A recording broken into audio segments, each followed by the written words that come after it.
I've titled tonight's lecture "In the Mists of Time," and that's a nice sort of misty background over there. The Mists of Time is a lecture on Daniel chapter 2. I am God, and there is none like me, declaring the end from the beginning, and from ancient times the things that are not yet done. Isaiah 46 verses 9 and 10. So God says, I will tell you ahead of time what will happen from the beginning right until the end of time. And in Daniel, we have a key to the book of Revelation. In fact, the two books, Daniel and Revelation, go hand in hand. The symbolism that we find in the book of Revelation is actually borrowed from the whole of the Bible, but the images are borrowed from the book of Daniel specifically. Jesus says in Matthew 24, when he was questioned about the signs of the end, that we should study the book of Daniel in particular. It states that in Matthew 24. And of course, in the book of Revelation, it also says, blessed are they who read and take to heart what is written in this prophecy. So God declares, I am God, and there is none like me, declaring the end from the beginning, and from ancient times, the things that are not yet done. Either this is so, or this is not so. Now, there are many symbolic symbols used in the Bible, and we can get very confused if we don't apply the right principles to what we are listening to. You have to apply biblical criteria in order to understand Bible prophecy. We cannot just take a symbol out of the air. For example, the Bible speaks about a beast. In Revelation, it talks about a beast. It talks about a mark of a beast. It talks about something that must be put into the hand and into the forest. And this represents the mark of the beast, for example. Well, what is the beast? You can do anything with that word beast. You could say, like many in the world say today, the beast is a computer. Some say even which one? They say it is a computer in Brussels. Well, does the Bible say beasts are computers? Yes or no? You have to stick to biblical criteria. The Bible uses symbols of animals. It uses, for example, lions and bears and things like that. Now, there are sports teams that are known as the Lions. The British Isles rugby football team is known as the Lions.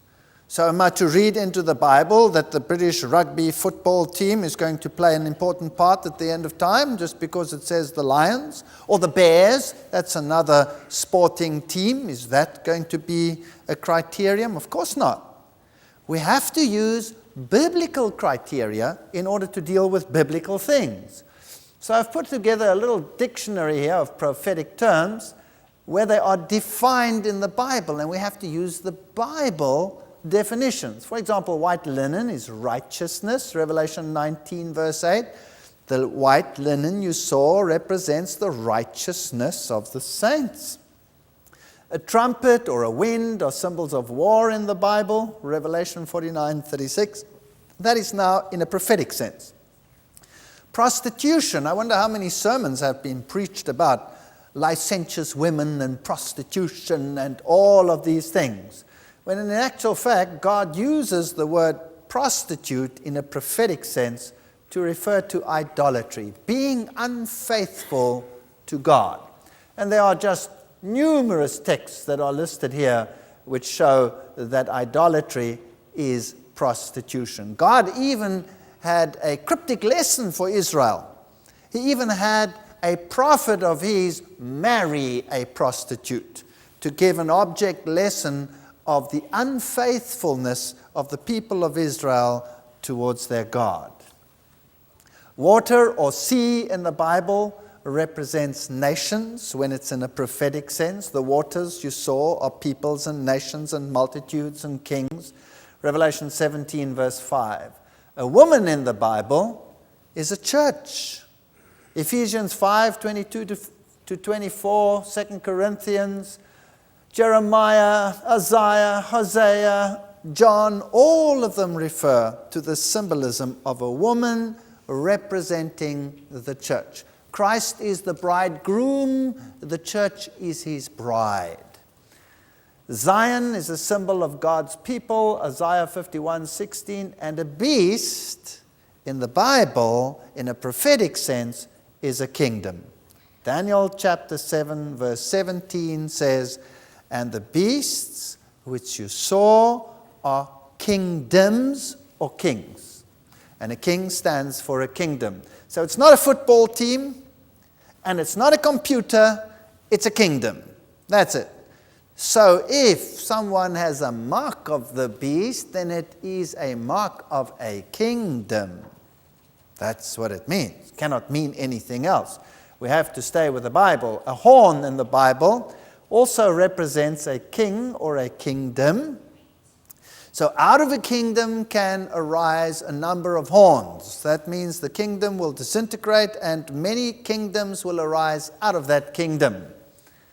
A rock in the Bible, the rock in the Bible, is Jesus. That's what we sang in our theme song.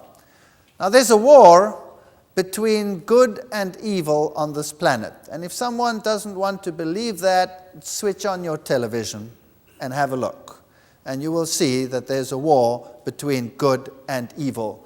There's a war over every single soul on this planet, whether we want to acknowledge it or whether we don't.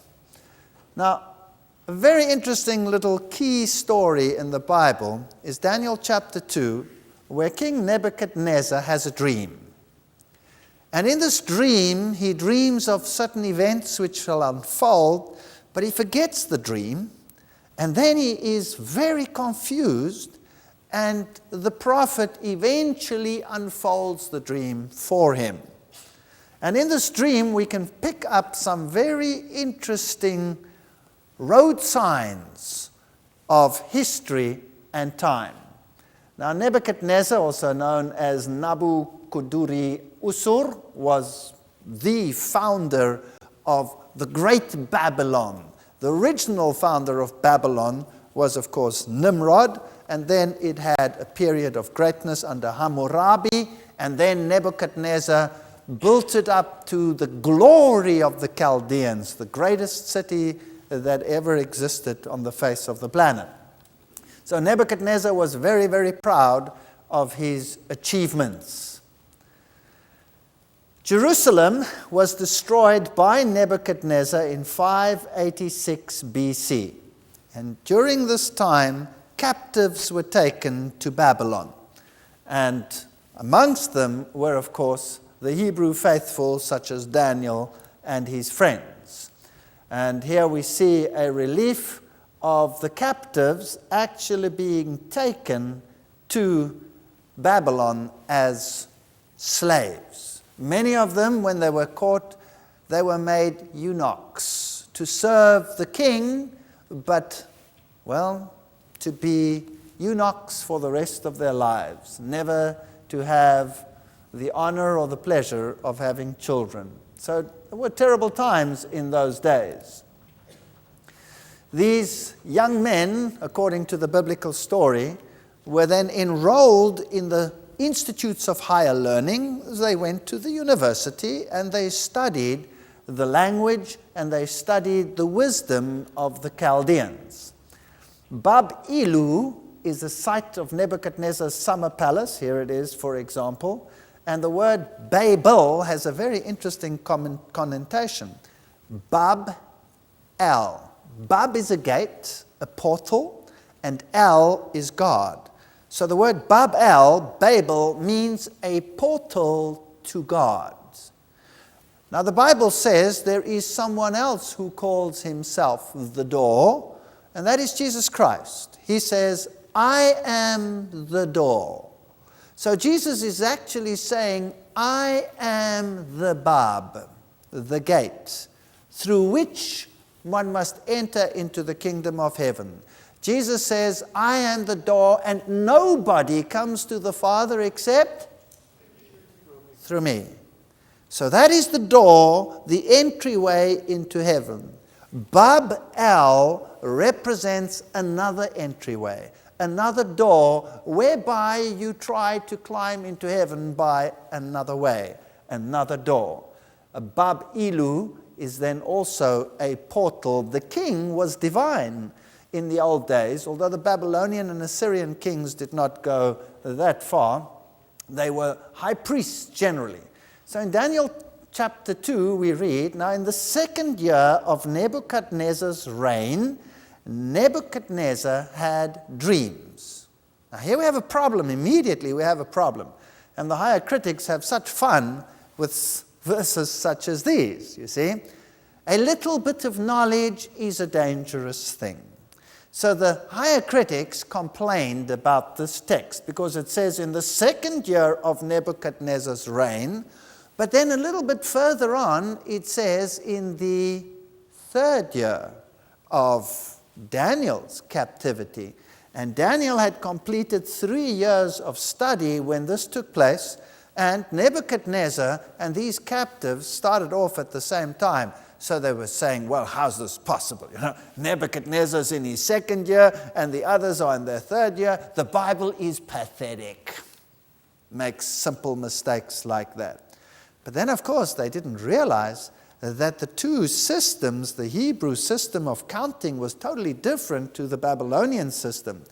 When a Babylonian king ascended to the throne, his first year was not counted. It was known as the year of ascension. So the second year of his reign would be the third year according to the Babylonian system, and God does not acknowledge it. When he speaks about his Hebrew worthies, he sticks to his system, where any part of a year was considered as a completeness. Any part of a day was considered as a completeness. That explains many things. For example, the crucifixion. 3 days. 3 days. And anybody who wants to work it out will say, now hang on a second, if Jesus died on Friday towards sunset, and he stayed in the grave during the Sabbath, and he rose on the first day of the week, that doesn't make 3 days in our reckoning today, but in the Hebrew mindset, which is inclusive reckoning, it does, because any part of a day will count as day one. So because it was before sunset on Friday, that's day one. And it was a complete day in the grave, that's day two.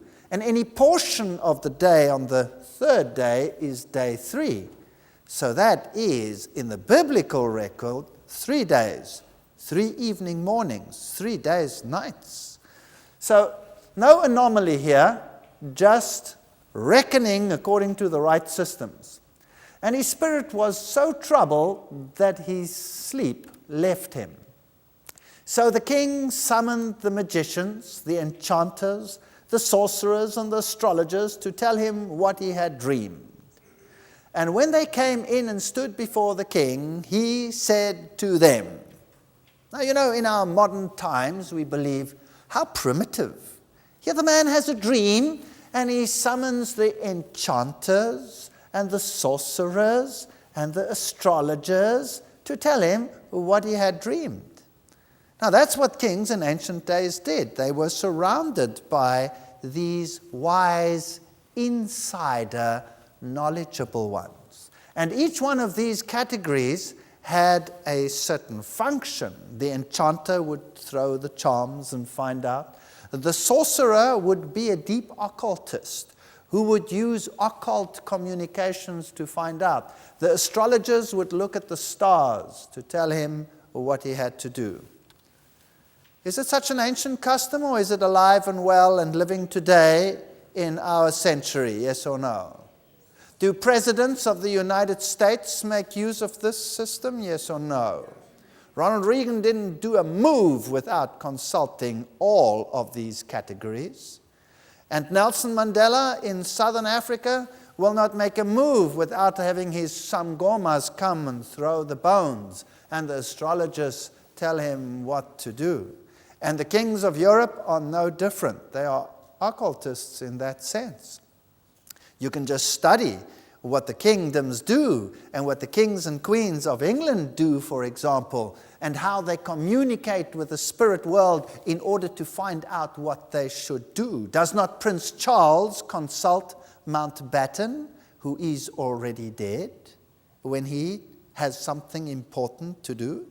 So all of these wise people came to the king, and he said to them, I have had a dream that troubles me, and I want to know what it means. Daniel 2, 1-3, the NIV.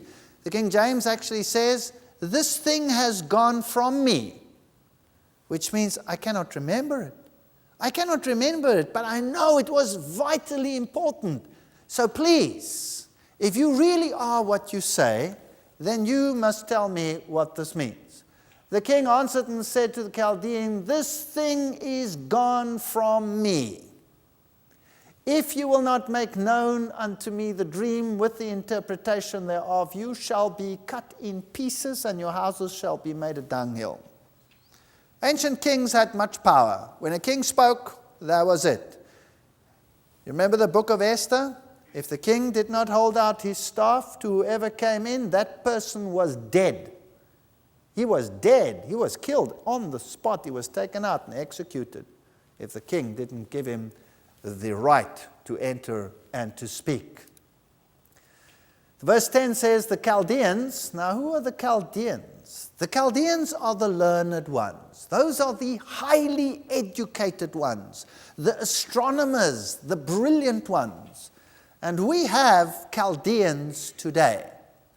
Some religious orders concentrate their most intellectual, most educated people in the world into certain orders, which actually run many of our universities. And the very top universities in the world, the highest universities that we have in the world today, are run by categories of people that today would be the exact equivalent of the Chaldeans. Nothing has changed. So these are the educated ones, answered before the king and said, there is not a man upon the earth that can show the king's matter. Therefore, there is no king, lord, nor ruler that asks such a thing at any magician or astrologer or Chaldean. See the different categories? All of them were not able to do this. It is a rare thing that the king requireth, and there is none other that can show it before the king except the gods, whose dwelling is not with flesh. So God actually removed this thing from this king's mind so that he would not be able to just recall it, and also to expose all of these categories of people. Verse 12, for this cause the king was angry and very furious, and commanded to destroy all the wise men of Babylon. All. Now obviously that included all of those that had received this higher learning, which would then have included Daniel and his friends, because they had completed their education at the Babylonian Institute of Higher Learning. So all of them were sentenced to death on one day, just because they could not answer the dream. When Daniel heard that they were all going to be put to death, he went to Ariel, the king's guard, and said, is there any way that I could speak to the king? And after he had given permission, Daniel returned to his house and explained the matter to his friends, Hananiah, Mishael, and Azariah, Mishael. Very interesting names here, actually. We haven't got time to go into all the details, but there's even a typology in the name of events as they will unfold. Daniel 2, 17 and 18, he urged them to plead for mercy from the God of heaven concerning this mystery, so that he and his friends might not be executed with the rest of the wise men of Babylon. That's the basic story behind the story. In Daniel 2, verse 21, we have this statement, and he, God, changes the times and the seasons. He removes kings and sets up kings. So it's going to be a story of how kingdoms will arise and kingdoms will disappear on this planet. Daniel 2 verse 24 tells us of how the king is then informed that Daniel actually has an answer. Do not execute the wise men of Babylon. Take me to the king, and I will interpret his dream for him. See, God, in night vision, gave Daniel not only a description of the dream, but also the solution to the dream. The king asked Daniel, also called Belshazzar, which is, of course, his name given to him in place of Daniel, judgment. So the whole book of Daniel is about judgment.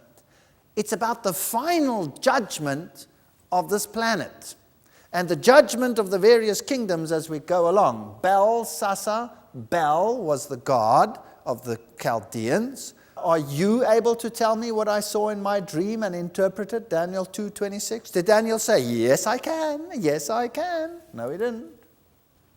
Belteshazzar. Bel, it, goddess. Shar, king. Uzur, to protect. So, Belit, Bel is a male deity. Belit is a female deity. Whether they were male or female, they were interchangeable. That's an interesting thought. We will go into that in greater detail in the future. Daniel answered in the presence of the king and said, the secret which the king has demanded cannot the wise men, the astrologers, the magicians, the soothsayers. It's fascinating to me that every single one of these categories exists today and is being used by the world today and by the leadership of the world today. But there is a God in heaven that revealeth secrets and maketh known to the king Nabukadnezar what shall be in the, when? Latter days. Daniel 2:27-28. So Daniel chapter 2 is a book for our time. It's for our time. It gives something for all ages, but the climax of history, the Daniel, the judgment, the final judgment, comes in our time. Isn't it surprising that people say, cut the Old Testament off, we don't need it anymore? Well, Jesus said, when you see these things, when you see the abomination that causes desolation standing here, then let the reader of Daniel understand. Speaking about the future, Jesus himself points to Daniel, and it concerns our time. And he doesn't take the credit, he gives the credit to God. You see, there are two religious systems on this planet. The one system is man-centered, and the other is God-centered. And that is the battle for every person's soul on this planet. And you will be surprised who today advocates a man-centered religion. You will be surprised. I'll put them up on the screen, one after the other, for you as we go on. Daniel 2:29. As you were lying there, O king, your mind turned to things to come, and the revealer of mysteries showed you what is going to happen. And this is basically what he dreamed.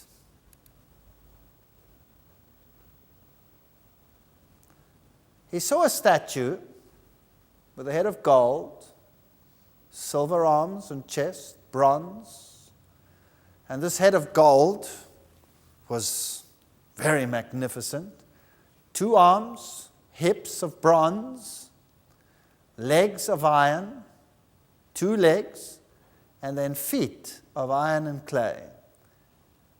And then he saw a rock hurtle towards earth, strike the statue and destroy it.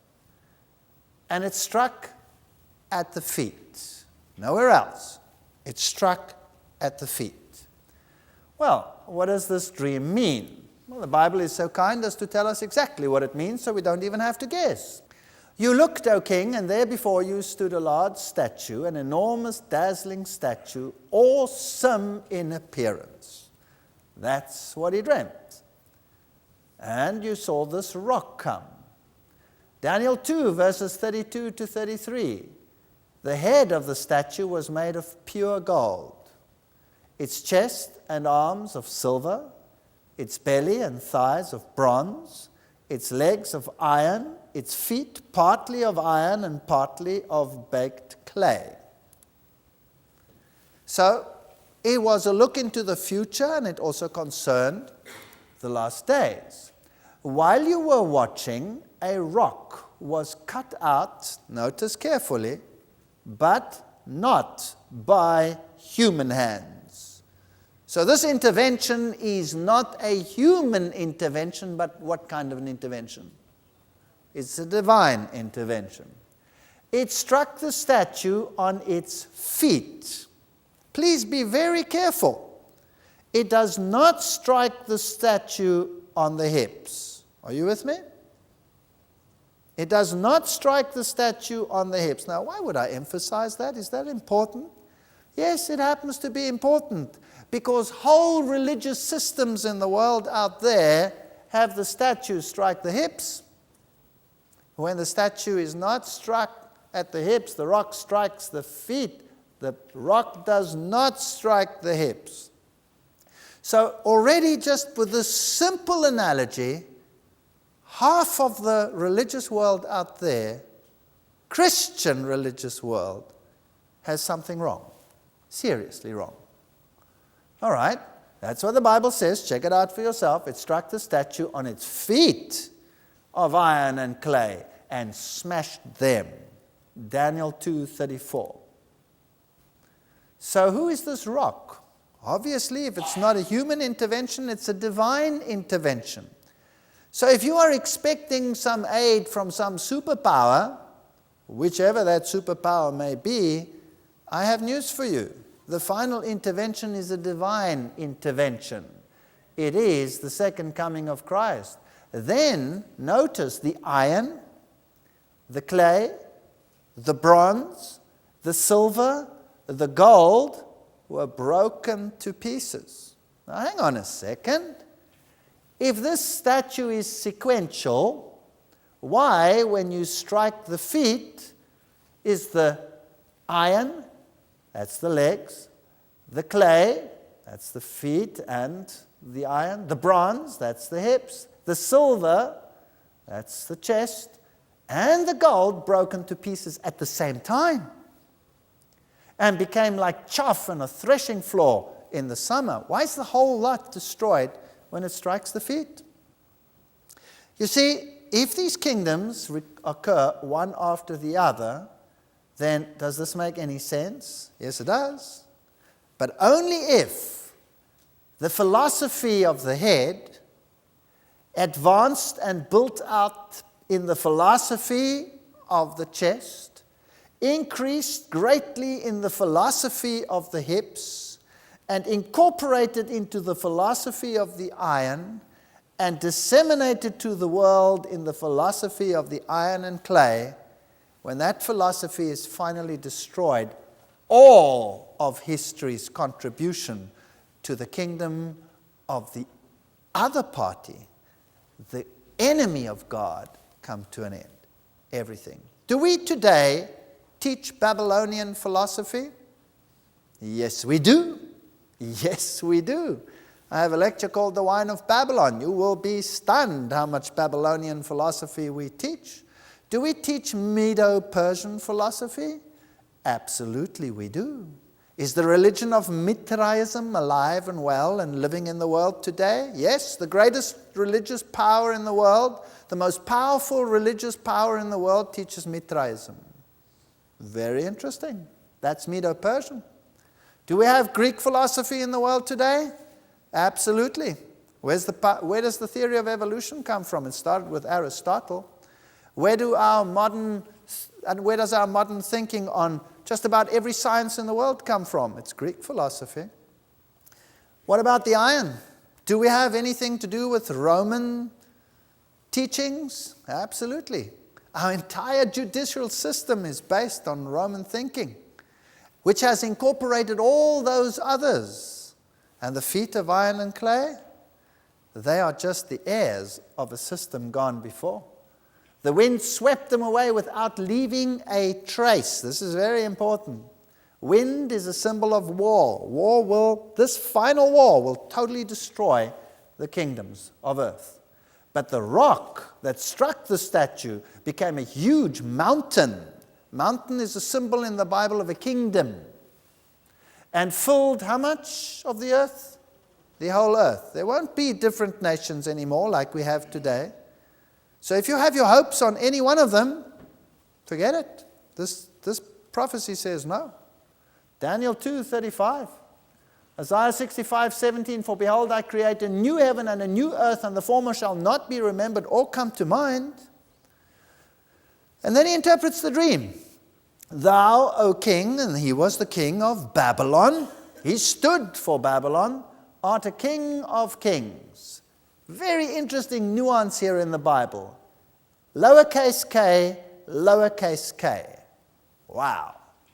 There's another king of kings who is uppercase k, lowercase k. Who's that? That's Jesus. He's King of kings and Lord of lords. Here's another one that calls himself King of kings. And he was known as King of kings. He was the King of kings, the ruler. Is there another power today that has a title, an official title, King of kings? The answer is yes. There is a power today so mighty, so invasive in the world, that it would surprise us. And the title that it bears is King of kings. Babylonian philosophy living today. For the God of heaven has given thee a kingdom, power and strength and glory. You, O king, are a king of kings, lowercase k. You are this head of gold. And after thee shall arise another what? Kingdom, inferior to thee. Daniel 2 verse 39. So Babylon will fall and will be replaced by another kingdom, inferior. Gold is a precious metal. Silver is a less precious metal. But silver is harder than gold. So the ultimate philosophy of a king of kings was in the head of gold. The ultimate philosophy of Bab-el, another portal to heaven, was in the gold. It was strengthened in the next kingdom, although it became more brutal and less refined. Its chest and arms of silver. There are two components to a chest and to an arm, and there will be two components to the next kingdom as well. The whole earth prostrate at her feet. Babylon was never to dissipate, was never to be destroyed. Nabukadnezar thought he had built up a kingdom that would never go away. Here is an inscription that was found, sealed by a seal of Nebuchadnezzar, where it says, "May it last forever." He could not conceive of a kingdom that would be destroyed. But Daniel pointed to him and he said to him, the kingdom will disappear. Your kingdom will disappear. This proud ruler said, whoa, never. And what did he do? After he had humbled himself at first, later on he hardened his heart. And he thought to himself, never. I will defy the King of Kings. My kingdom of gold will never be destroyed. Never will it go to silver, to bronze, to iron and clay. Never. It'll stand forever. Build me a statue, pure gold, head to foot. What was he saying? What was he saying when he was doing that? He was defying the God of heaven. He was saying, I defy you. I will set up my kingdom and you will not destroy it. Is it possible that there is a power today that is saying the same thing? I defy you. I will set up a kingdom and it will not be destroyed. Is it possible? We'll see. It's more than possible. It's more than possible. It's a sad reality in the world we're living today. So this king might have been arrogant at that stage, but there's an equally arrogant power today doing the same thing. Daniel 3:16-18. Shadrach, Meshach, Abednego replied to the king, O Nebuchadnezzar, we do not need to defend ourselves before you in this matter. If we are thrown into the blazing furnace, the God we serve is able to save us from it, and he will rescue us from your hand, O king. But even if he does not, we want you to know, O king, that we will not serve your gods or worship the image of gold you have set up. So he called everyone, including the Hebrews, who had interpreted this vision for him, and said, bow down. When you hear the sound of the music and the horn and the sitar and the lyre and all kinds of music, bow down. Is music an instrument used today to get nations together, yes or no? Is it? Wow, it surely is. So these three said, we will not bow down, and even if he does not help us, we will not bow down. Who else said that? Job said that. Job had that kind of faith. Job said, even if he slay me, yet will I serve him. Wow, that's great. So they were thrown into the fiery furnace. And what happens? The cords burn away. The soldiers that throw them in are burnt to death. And Daniel 3:26, Nabukadnezar then approached the opening of the blazing furnace and shouted, Shadrach, Meshach, Abednego, servants of the Most High God, come out, come here. Because when he looked in, he saw a fourth amongst them who looked, King James Version, like the Son of God. Other versions, who looked like a son of the gods. Big difference between the two. Daniel 3:28, Nebuchadnezzar said, praise be to the God of Shadrach, Meshach, and Abednego, who has sent his angel and rescued his servants. They trusted in him and defied the king's command and were willing to give up their lives rather than serve or worship any god except their own God. So the story tells us that Nebuchadnezzar was humbled. Did you know that Nebuchadnezzar is the only heathen king who has the privilege of writing a chapter in the Bible? Wow. He got to write a chapter in the Bible. The story of his conversion. Read it in the book of Daniel. And Nebuchadnezzar, I believe, will be in heaven one day because he was converted. His pride was humbled. But this is what it looked like. It was a magnificent city. Here is the emblem of Babylon, the lion. Hanging gardens. He built this for his wife, Amuea, who longed for mountains, and here was a flat area. She was not very happy. So he said to her, I'll build you a mountain. And he built it for her. You know, those were kings in those days. They had power. Here is the famous Ishtar Gate, which you can still find in the Pergamum Museum. Beautiful reliefs of the original stones. Cuneiform writings that have been dug up tell the story of Nebuchadnezzar. These portals for the astonishment of multitudes of people with beauty I adorned. For the astonishment of men I have built this house. Nabonidus, now who was Nabonidus? He was the father. And to Belshazzar, the exalted son, the offering of my body, the father of who? Belshazzar. Isn't that interesting?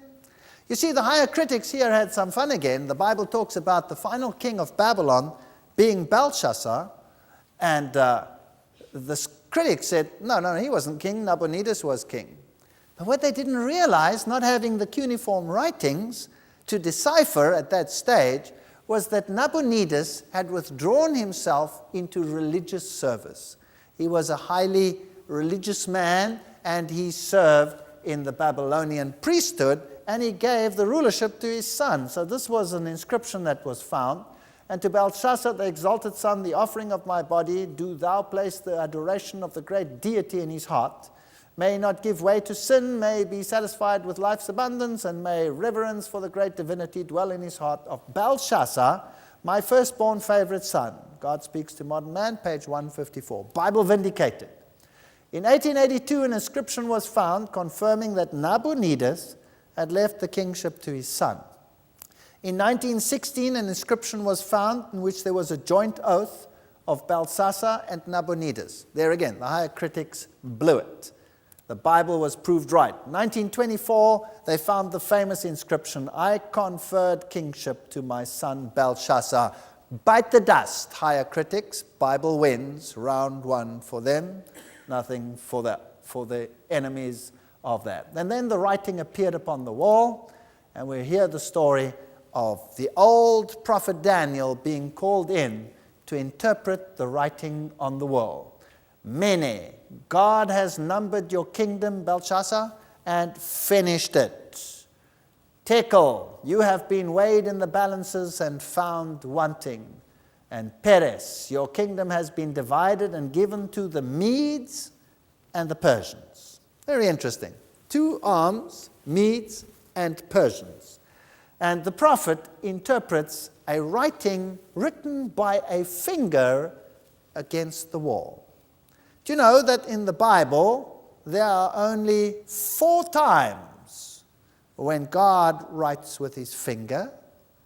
First time he writes the 10 commandments with his finger, the Bible says.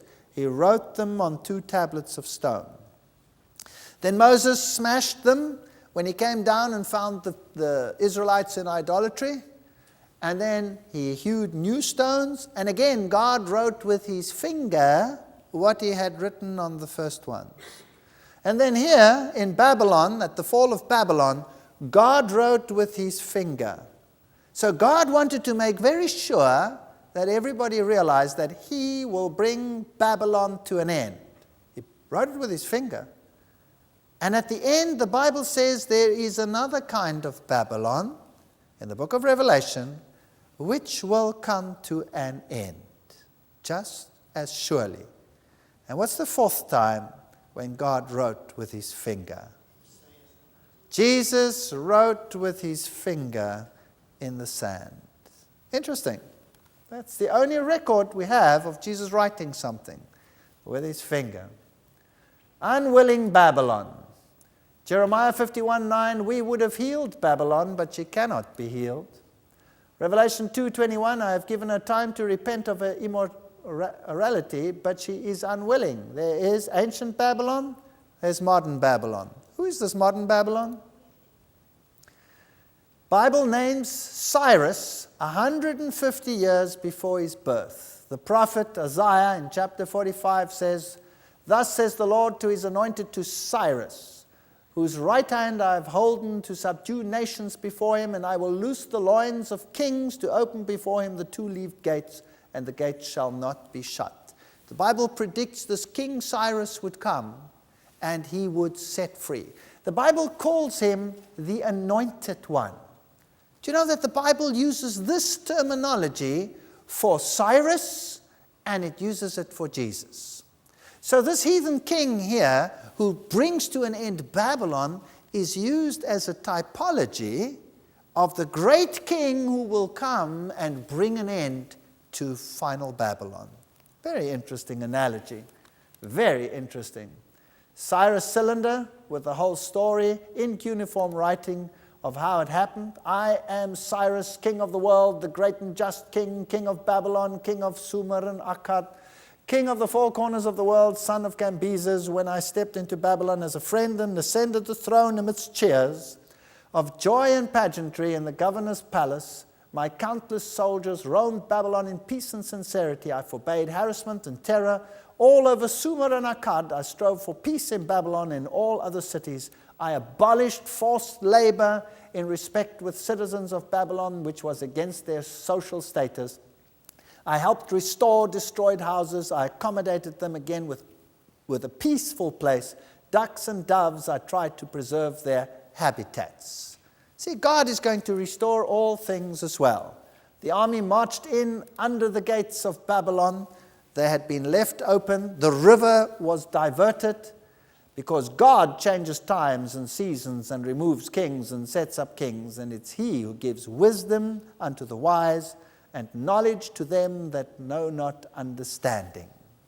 That brought to an end the Babylonian kingdom. And now the next kingdom is to come. 539 BC to 331 BC, the next kingdom to rule the earth, the Medo-Persians, came to follow on after Babylon. In Daniel chapter 2, verse 39, we read about this kingdom. Then another kingdom, a third kingdom of bronze, shall rule over all the earth. That's the next one to come. I am persuaded that there was no nation, city, nor people where his name did not reach. There seems to me to have been some divine hand presiding both over his birth and actions. Historical Library, Book 16, chapter 12. So the Bible describes the rise of the Medo-Persian Empire and its fall to this mighty king, Alexander the Great, who would destroy this army. Do you know that Alexander destroyed the Medo-Persian army with an army of only 45,000 soldiers? And the Medo-Persians had an army of 1 million soldiers. He flattened them. He was a great strategist and knew exactly what he was about. So the Greek Empire followed upon the Medo-Persian Empire. The Medo-Persian Empire contributed to the religion of Babylon. It took the religion of Babylon, refined it in the Mithraic system, which it handed over to the next generation. And Mithraism then resurfaces later as a prominent insider religion of the elite of Rome. Very interesting story. But the Greek philosophy was the great foundation stone for many, many philosophies in the world today. So Greeks follows on the Medo-Persian Empire. Finally, after the Greek Empire, Daniel 2:40, there will be a fourth kingdom, strong as iron.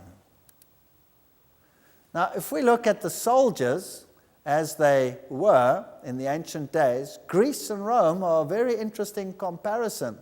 Here is the armory of the Greek soldiers. Notice that it's bronze. That was their armor. They used bronze. And then came the Roman soldier. Here's a Roman legionnaire. And what was their armor? Iron. Isn't that interesting? So even this symbolism is fascinating. So we switch from bronze to iron. And the legionnaire had fantastic armory. It had this little belt here in the front to protect, and the shield that protected even the soldiers, the shoulders of the soldiers. I have to watch my S's here. And this short, stubby sword. They were a tremendous force. And of course, the power of Rome was unparalleled. Iron is harder than bronze. Rome was mightier in its power than the Greeks were. Here are some of the ruins of the Roman Empire. The fourth kingdom shall be strong as iron. For as much as iron breaketh in pieces and subdues all things, and as iron that breaketh all these, shall it break in pieces and bruise. Daniel 2:40. So this is a cruel kingdom. Were the Romans particularly cruel? What did they do to anyone that dissented? What happened to them? They crucified them. That was pretty harsh. At the fall of Jerusalem, for miles there were just crucifixes. Crucifixes. Everybody was just crucified. You didn't mess with Rome. On June 22, 168 BC, at the Battle of Pydna, Perseus, king of Macedonia, was completely crushed by the armies of Rome. On this day perished the empire of Alexander the Great. Yeah, 144 years after his death. So there it perished. So the famous historian Edward Gibbon says the images of gold, silver, brass that might serve to represent the nations and their kings were successively broken by the iron monarchy of Rome. The history and decline and fall of the Roman Empire. The whole world agrees that iron was the kingdom of Rome. In the 2nd century, Hippolytus wrote of Rome, "Rejoice, blessed Daniel, thou hast not been in error, already the iron rules." Did you know that when Alexander the Great marched into Jerusalem, the scribes marched towards him with the Torah and said to him, "You will rule." Daniel said, "You will conquer." And because of that, Alexander did not destroy Jerusalem, but just incorporated them. The Bible says ahead of time who would rule. Now, many a critic has come up and said, "Oh, but surely Daniel must have lived after the events. The Bible is wrong." You know that the Bible has been vindicated on that score? Because the Dead Sea Scrolls have portions of the book of Daniel where it changes from Aramaic to Hebrew. That little piece is there. And when they study the Aramaic, which they said was late Aramaic, oops, what did they find in the Dead Sea Scrolls? That it was Medo-Persian Aramaic. So the book of Daniel is authenticated from that time right up until all these events are described. So it was written all ahead of time. You cannot mess with the Bible. You cannot mess with it. So this mighty power, Rome, came to destroy. Historian Charles Rollins says, they, the Romans, seized indiscriminately all provinces and kingdoms and extended their empire over all nations. In a word, they prescribed no other limits to their vast projects than those which deserts and seas made it impossible to pass. Ancient History, Volume 4, 79. So from 168 BC to 476 AD, Rome, the iron monarchy, ruled supreme. Now there were two legs of iron. That's interesting. Rome was split into two halves, the Eastern Empire and the Western Empire. And the emperor, for many years after Constantine, ruled from the Eastern Byzantine Empire. He ruled the whole kingdom. But Western Rome followed another path. Very interesting story that we have. Just as you saw, says Daniel 2:41, that the feet and toes were partly of baked clay and partly of iron. So are there elements of Rome in the feet and in the toes, yes or no? Absolutely, still there. The iron is still there, the iron isn't gone. So this will be a divided kingdom. Is the world trying to restore the Holy Roman Empire, yes or no? What is the unification of Europe all about? Have you thought about that? So this will be a divided kingdom. Daniel 2:42, as the toes were partly iron and partly clay, so this kingdom will be partly strong, partly brittle. Has history proved that the nations of Europe were sometimes strong and sometimes weak, and sometimes one ruled and sometimes another? Wasn't Germany mighty and France mighty and Britain mighty? Yes or no? Didn't the Danes rule for a while, etc., etc., etc.? Wasn't the Austrian Empire mighty at one stage with its kingdom? Absolutely.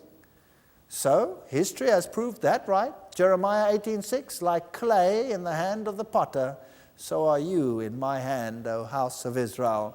These kingdoms might be arrogant, but they would be replaced. They would be divided. And they would be divided into 10. That's what the Bible says. There would be 10 toes that would come forth. Now, these 10 toes are very interesting. Where do these 10 toes arise? In the Western Empire or in the Eastern Empire? Very important question. And the Bible tells us quite plainly that they arise in the Western Empire, and that the Western Empire would exert an influence over the entire world. Does the Western Empire exert its influence over the entire world? Yes or no? Absolutely. It is European knowledge and wisdom that was transported to the entire world. It was Europeans that conquered South America. It is from the Western European nations that the United States and Canada and all its components was incorporated into that wisdom, that philosophy. It is Western ideology which comes from European stock, which is controlling world events. The superpowers today can all trace their roots to Western Europe. So who were these Anglo-Saxons and Franks and Alemanni and Lombards and Ostrogoths and Neruli and Burgundians and Visigoths and Swabian Vandals? Who were they? So this is the division of the Western Roman Empire.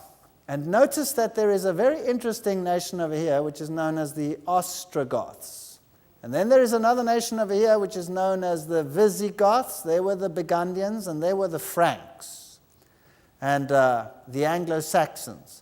And the Franks and the Romans had a very strong alliance at one stage. The Ostrogoths and the Visigoths, they had a slightly different religion to the rest of Europe. And there were many, many, many, many wars that were fought over this issue. So the Alemanni today are the Germans. The Germans are the remnant of the Alemanni. The Swiss, the Burgundians, the French, the Franks, the Italians, the Lombards, the English, the Saxons, the Portuguese, the Suevi, the Spanish, the Visigoths, but three of them, the Heruli, the Vandals, and the Ostrogoths, are extinct. They're gone. They have been wiped out. The Ostrogoths, the last ones to be wiped out, a mighty, mighty nation that controlled all events in Rome. They ruled over Rome itself. The Visigoths were in Spain, and they had a slightly different religion. There were many, many, many wars fought in Spain. Spain was divided, terribly divided into a northern and a southern half, and terrible bloodshed was found in Spain. But the Heruli and the Vandals and the Ostrogoths were totally destroyed.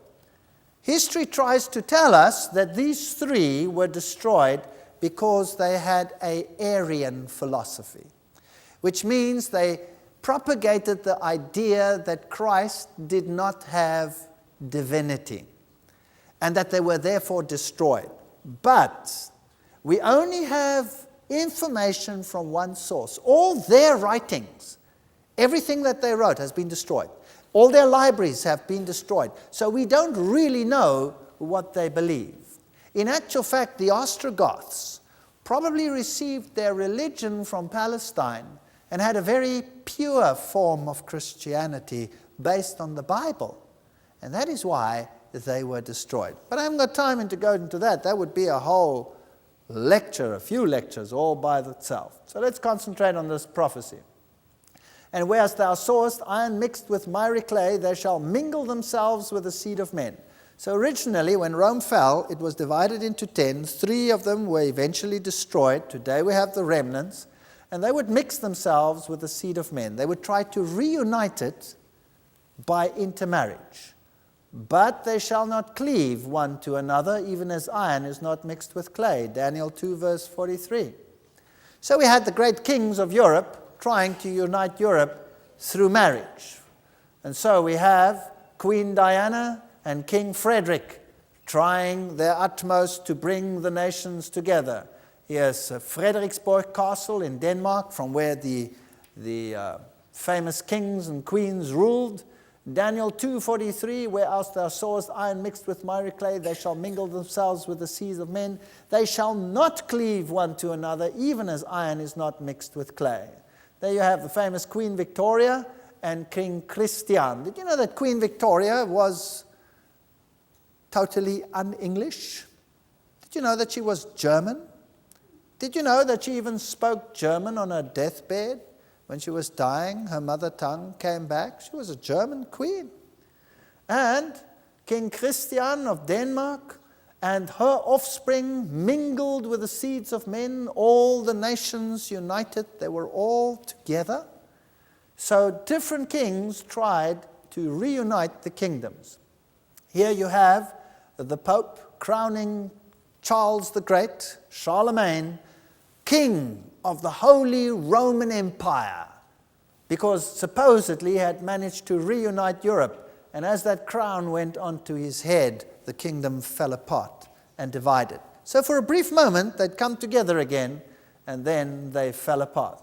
And so the Charleses and the Louis and all these kingdoms of the earth and the great kingdoms tried to reunite Europe.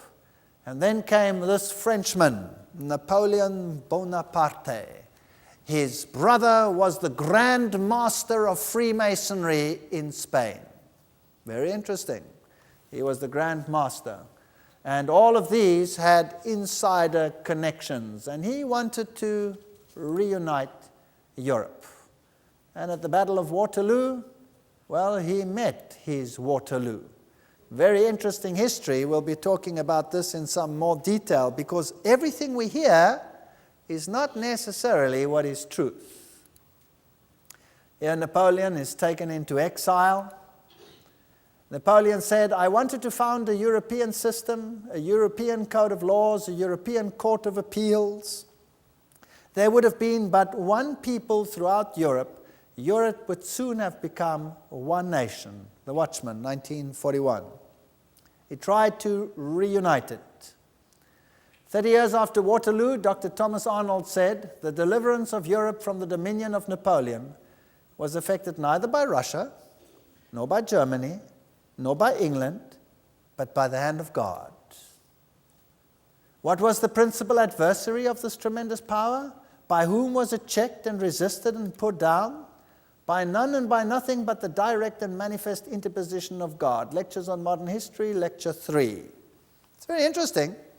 Napoleon had very heavy artillery, and he would have outgunned the much lighter artillery of the British, for example. But on that day, suddenly a fine rain fell, and all his heavy artillery became bogged down in the mud, and they couldn't move it. And so the lighter, more mobile artillery of the other forces was just what was needed to blow them to smithereens. So who won the battle? The weather or the artillery? It's interesting that some great politicians in the past have said, history is on the side of the greatest artillery, the heaviest artillery. But there is a God in heaven that revealeth secrets and makes known to the king Nabukadnezar what shall be in the latter days. This is an interesting verse, Daniel 2:28, the latter days. Well, if you read your Bible, if you read Luke and Matthew 24, Luke chapter 21, you will see the events as they unfold.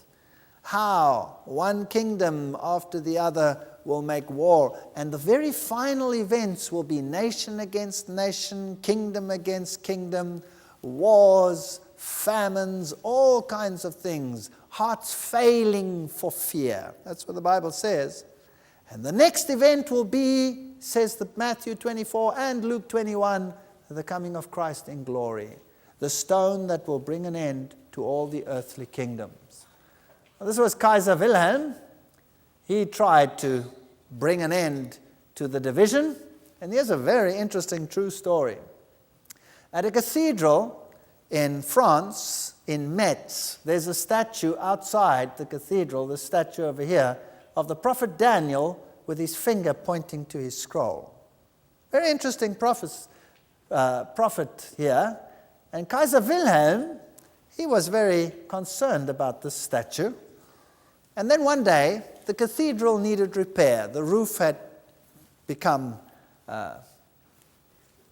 it fell apart and it had to be replaced. And so they asked Kaiser Wilhelm for the money to repair the cathedral. And Kaiser Wilhelm said the following. He said, you have a statue in front of your cathedral of Daniel. So obviously he knew what Daniel said. And obviously he was annoyed by the prophecy. So he said, I will give you the money to repair your cathedral if you remove his head. Now remember, these statues are in sections, and put my head on top of the statue. Do you think they did it? This is history. You can check it out. Do you think they did it? Yes, they did it. They did it. And they put the head of the original Daniel into the archives. And he replaced the roof.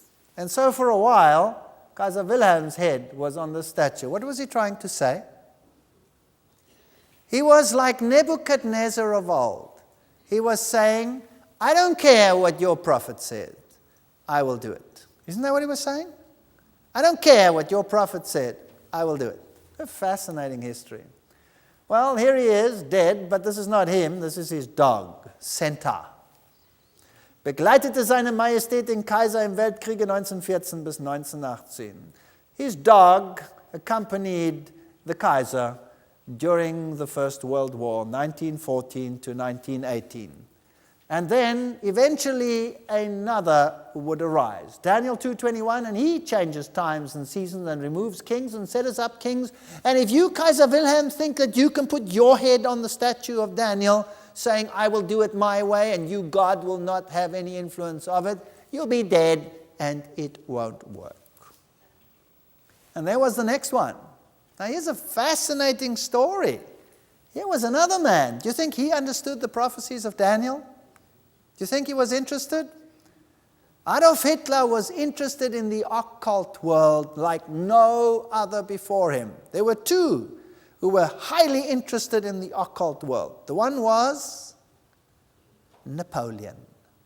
Napoleon, in fact, sent one of his whole army corps to Egypt to go and find out the source of the power of the Pharaoh that threw his staff and it turned into snakes. Did you know that? And it is the French who discovered what in Egypt? The Rosetta Stone, from which all the hieroglyphics have been unfathomed. Isn't that an amazing story? And they studied the secrets of the power of the Egyptians, and in the occult world, this knowledge is incorporated in the Hermetic books. They studied the origin of Ham, Hermes, son of Her, son of Ham, and the occult knowledge, and they compiled huge volumes on the history of Egypt. This man over here was an occultist of the highest order. He was an insider initiate in the occultism. Did you know that the entire SS was built up on occult principles? Did you know that? And isn't it interesting that he sent an entire division to where? To Egypt.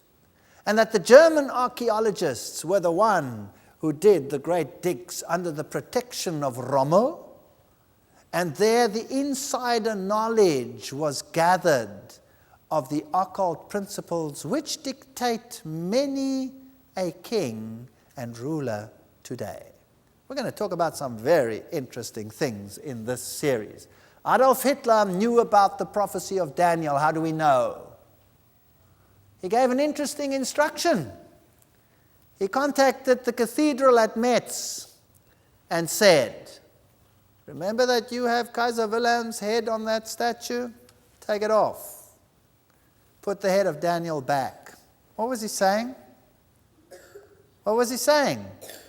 Daniel's head went back onto the statue. He was saying, with or without that head, I'll do it.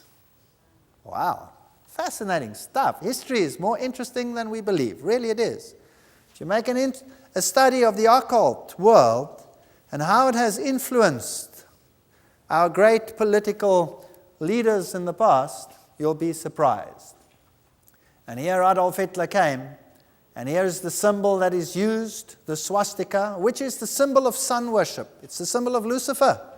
It is used by the Theosophy Society, which says Lucifer is the Logos, the serpent, the savior. Exactly the same symbol is used by Theosophy. And Theosophy, is it dead? Oh no, Theosophy is alive and well and forms the central theme of the greatest powers that rule the world today. And we will be revealing some of these things in the lectures to come. This is interesting stuff. The eagle used as the symbol of deity. You see, the Bible uses the eagle as the symbol of God. Like an eagle that rises up, I will take you under my wings.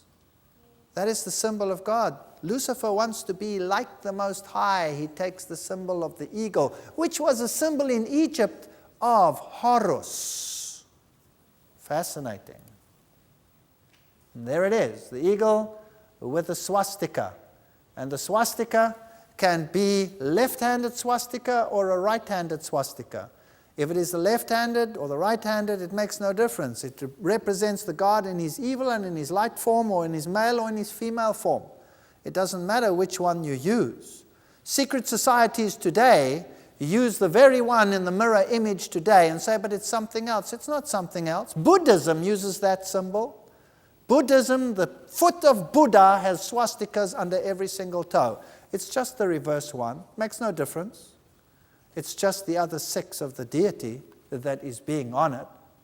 So what is happening here to the world? Is there an agenda behind the scenes? What does this circle and this swastika really mean? Regarding the First World War, Winston Churchill said after the end of the World War of 1914, was Winston Churchill a member of a secret fraternity? Yes or no? Yes, he was. Isn't that fascinating? Was Stalin a member of a secret fraternity, yes or no? Yes, he was. Well, maybe history is not as boring as you thought, young guys. Isn't that so? I always thought history was boring when I was a kid. But today I find it fascinating, putting the pieces together. Wow. Regarding the First World War, Winston Churchill said after the end of the War of 1914, there was a deep conviction and almost universal hope that peace would reign in the world. The Gathering Storm, page 3. After the First World War. That's interesting. Well, did any of these great rulers, whether it was the Kaiser Wilhelms or the Napoleons or the Louis or the Charleses or the Hitlers, did they succeed? No. Europe was more divided after the war than before the war. But that division was deceptive, as we will see. And then the walls came down, and empires started crumbling, and the great people of the world, the Lenins and the Stalins, that had murdered their millions for very clandestine reasons, suddenly these empires crumbled.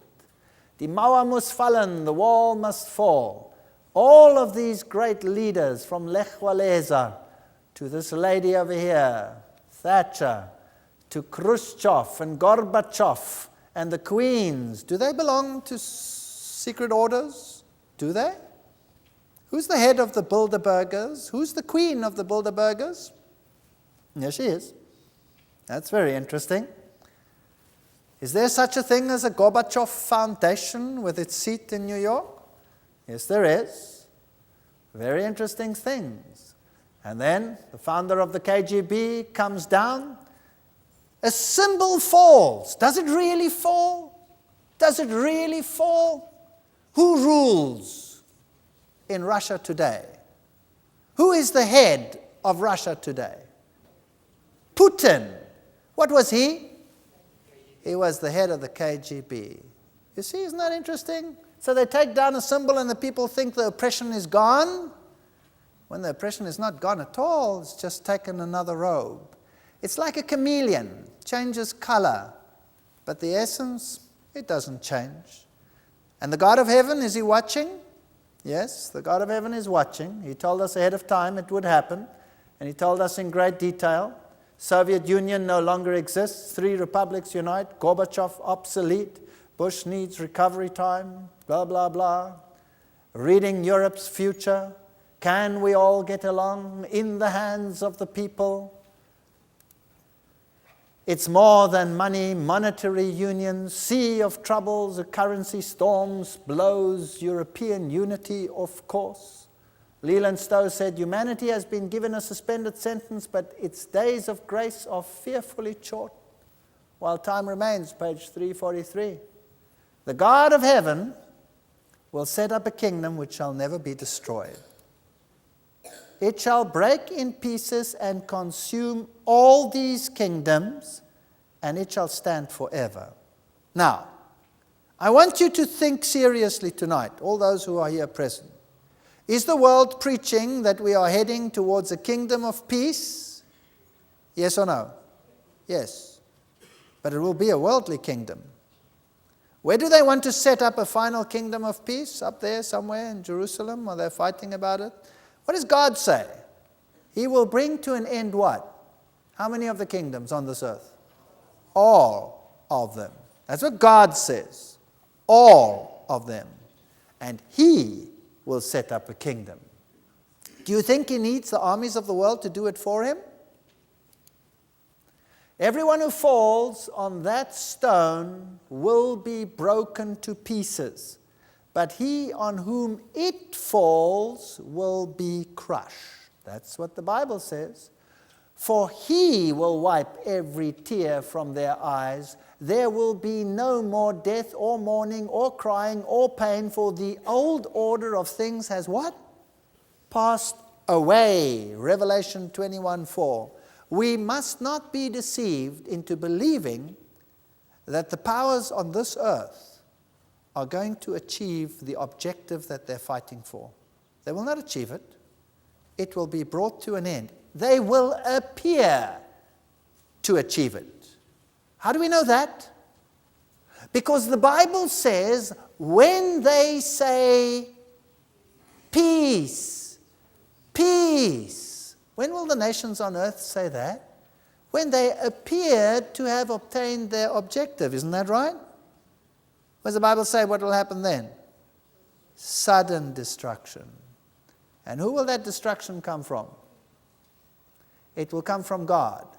And why would the God of heaven have to intervene to destroy that final unity? Why would he have to do that? Because it is an occult unity. It is a unity against God. It is an antichristos unity.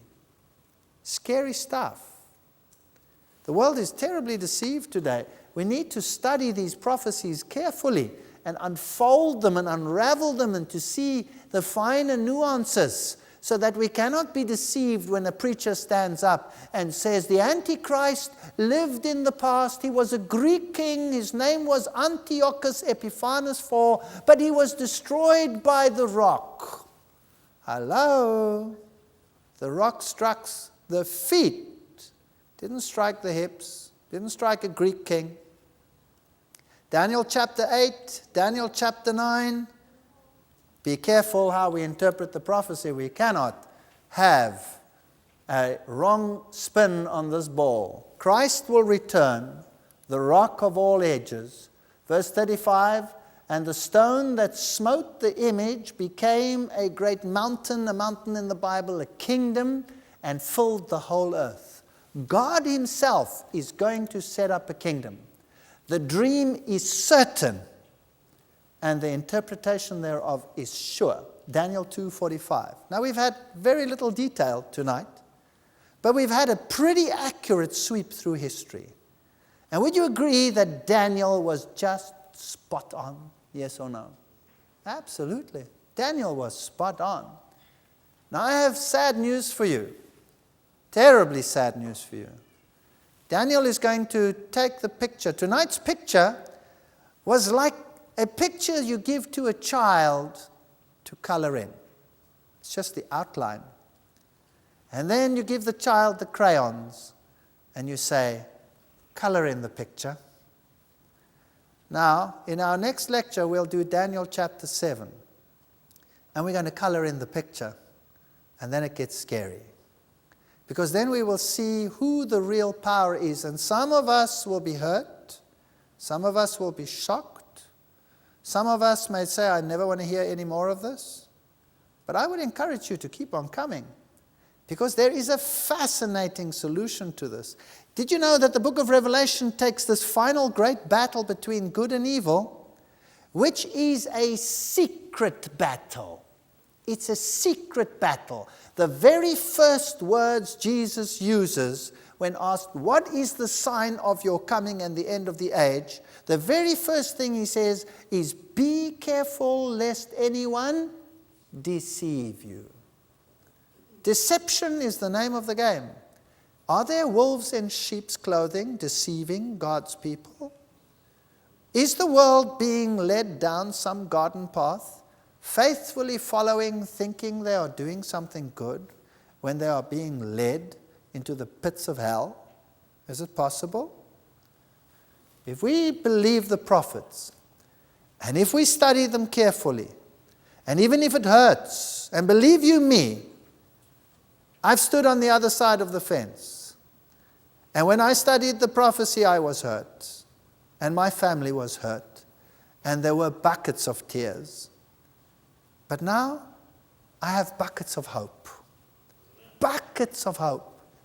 Because God has shown me and has shown everybody in the world through His Word, and that's the only place where we can find it, that there is hope.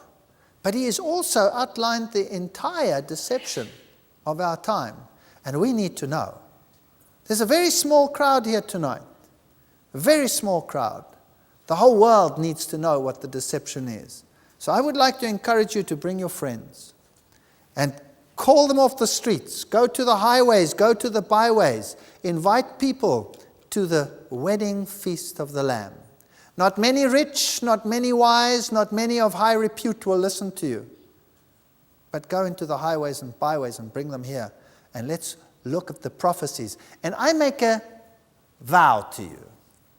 If I speak anything that is contrary to the word of God, leave. Leave. If it doesn't say so, leave. Test every word I say.